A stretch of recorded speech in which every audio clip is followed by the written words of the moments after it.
Yo, so today we're going to be breaking down a Pluugnb melody for someone like Autumn and then throwing some drums on it at the end.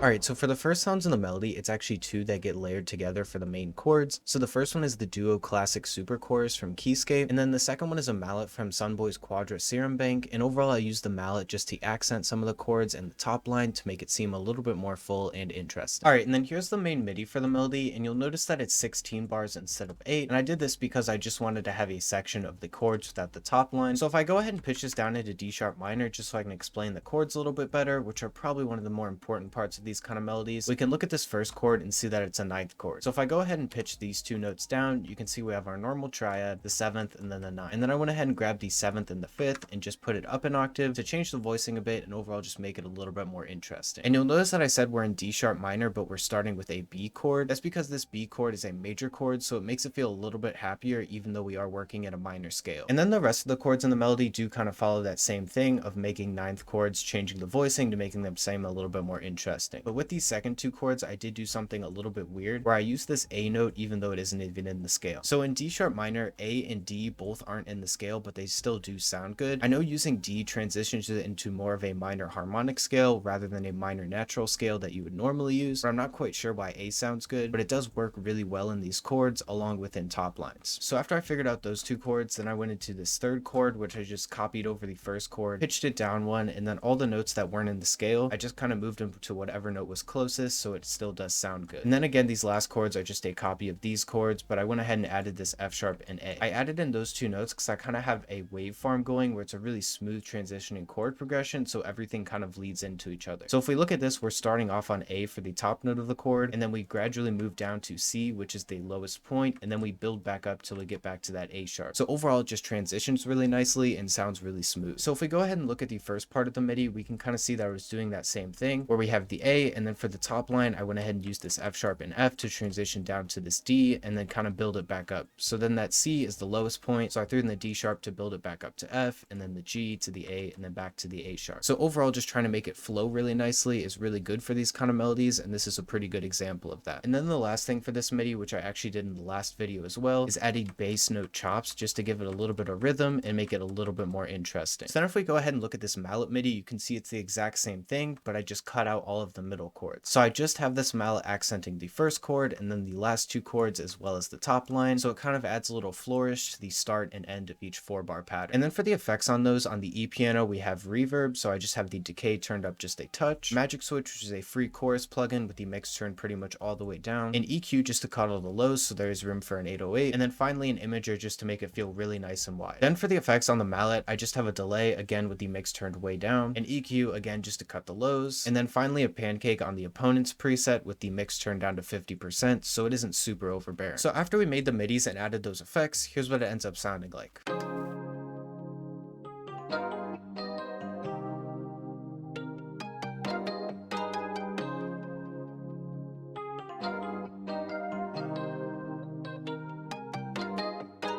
So overall, it's just a really smooth sounding chord progression that'll be great to build the rest of the melody around. And then for the next sounds in the melody, again, it's kind of two leads that get kind of layered together and combined. So the first one is the Candy lead, again from the Sunboy Quadra Bank. And then the second one is a lead called Dark Night from the Stardust Serum Bank. And the Dark Night is a more filtered out lead, so I have that more playing in the background. And then the Candy lead kind of shines through with the top line. So here's the MIDI for the Candy lead, and it just copies those same top line rolls that I explained in the first melody, how I just kind of click them in by ear. So overall, it just copies those, so there's really not much explaining to do. And then for the MIDI for the other lead, it kind of does the exact same thing where it copies those little rolls, but I just went ahead and messed with the timing and spacing just to kind of make them switch back and forth and make it sound a little bit more interesting. So in the other lead MIDI, the rolls are here, so these hit here and they kind of bounce back and forth to each other. And then at the end of the pattern, I just have everything up an octave and I added in a few more rolls to make it more interesting. And then for the effects on those with the Candy lead, I have the mono delay preset with the mix turned way down, and then an EQ to kind of cut all the lows and then boost the highs. And then for the effects on the Dark Night lead, I have a delay on the ping pong preset with the mix turned significantly higher, an EQ to kind of boost the low mids and the highs, and then finally another EQ just to cut the lows so there is still room for an 808. So then once the midis are made and the effects are added, here's what it sounds like played together.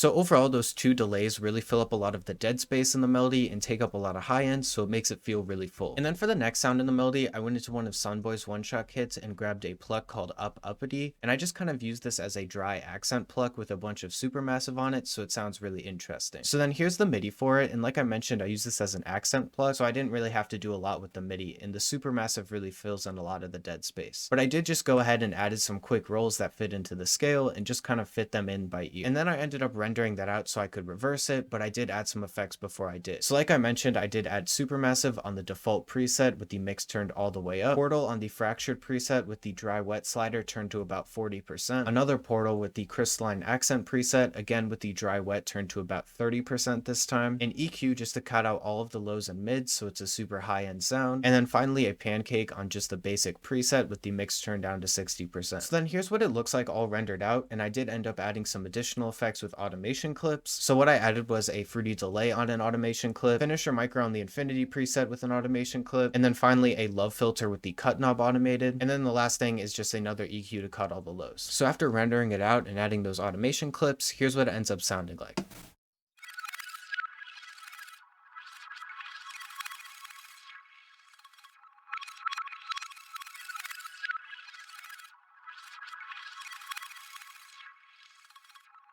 So then for the next sounds in the melody, I added two instances of BBC Symphony Orchestra. So the first one is on violins 1 on the long preset, and then the second one is on violins 2 with the staccato preset. Overall, I kind of use these like the leads, how they kind of bounce back and forth. I really have been liking doing that in a lot of my melodies. So for the MIDI for the long strings, it just plays one note over and over again just to kind of fill up some space. So it's super simple and there's really no explanation needed. And then for the staccato string, it does a thing that I do in a lot of my melodies, and I do it in pretty much every video, but I always like to have a sound accenting the clap pattern, and I always think it sounds really good. So I have this playing on the clap pattern, and then I just went ahead and copied one of the rolls from the leads just to fill out the end and make it a little bit more interesting. So then for the effect chain on both of those, I have the exact same thing, but there is one difference. So I added magic switch, again, turned pretty much all the way down, an EQ to cut all the lows, and then a pancake that's just on the normal preset with the mix turned down to 70. And then the difference between the two effect chains is in the second one, the pancake is flipped the opposite way. So they kind of fade ear to ear with each other and overall just give a super interesting effect. So after those effects, here's what it ends up sounding like.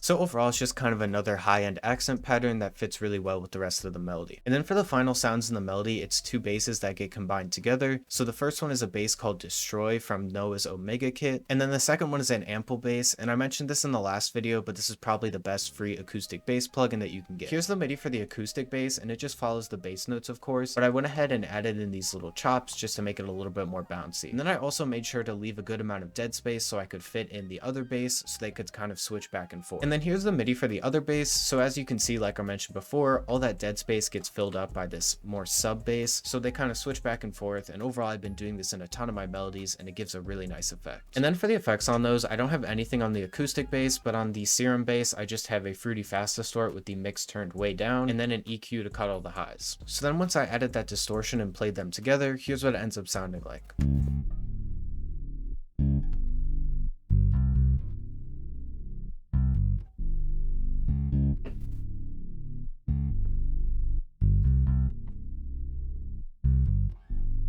So those were all the sounds that went into making the melody, and then in the end I pitched it down one. So here's what it sounds like.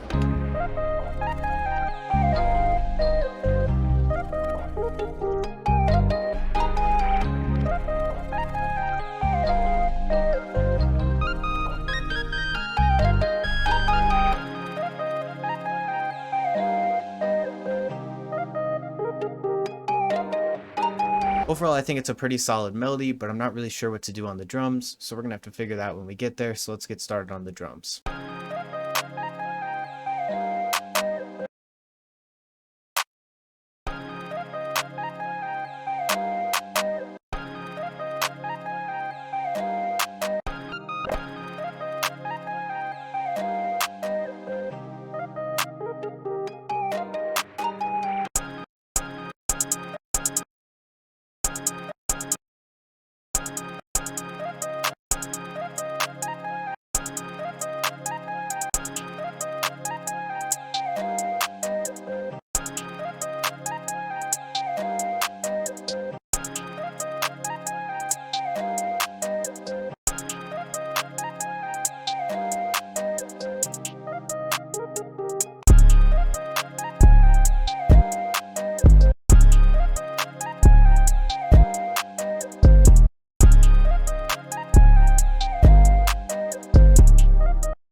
Alright, yes, that's going to be pretty much it for the video. Thank you guys for watching and have a splendid rest of your afternoon.